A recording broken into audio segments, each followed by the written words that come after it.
هل يا ترى نحن بنعرف شو هو سر الحياة؟ وين ممكن نشوف المي بالطبيعة؟ وليش مو كل مي صافية ما فينا نشربها؟ وكيف فينا نعرف أي مي آمنة وصالحة للشرب؟ كل هاي الأسئلة رح نجاوب عنها بدرس العلوم يلي بعنوان الماء سر الحياة. هلأ رح نتعرف وين بنوجد الماء. الماء بنوجد بالمحيطات والبحار، وأيضا يوجد بالأنهار والبحيرات والينابيع.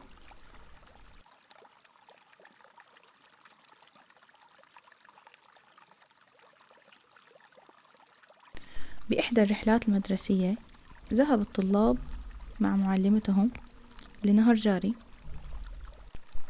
وكان ماء النهر يبدو صافي وعذب، وفكر أحد الطلاب أنه يشرب من هاي الماء الصافي، فسأل معلمته: هل أستطيع الشرب من هذا الماء الصافي؟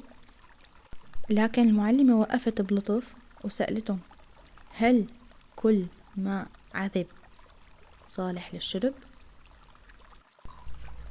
رغم أن ماء النهر الجاري عذب، لكنه غير صالح للشرب مباشرة.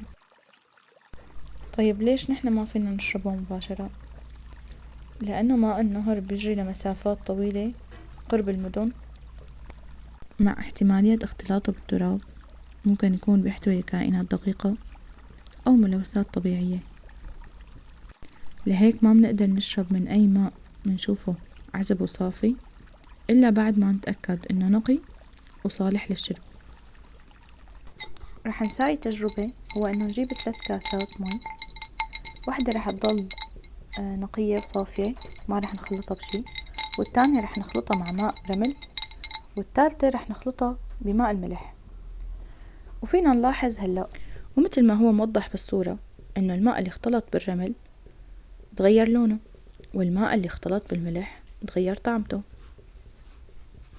وهيك تبين معنا إنه لما نخلط المي بأي مادة تانية بتتغير صفات المي.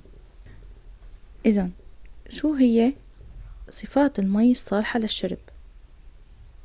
إنه يكون لا لون له، لا رائحة له، لا طعم له. طبعا هذا الشي ما بيعني إنه نحن المياه الغير صالحة للشرب غير مفيدة، فينا نستفيد منها بعدة أشياء مثل التنظيف، سقاية الزرع. وهيك بنكون تعرفنا بدرسنا على أنه الماء نعمة عظيمة وهو سر الحياة، فلهيك من واجبنا أن نحافظ على المي ونستخدمها بحكمة، لأنه رب العالمين قال: وجعلنا من الماء كل شيء حي.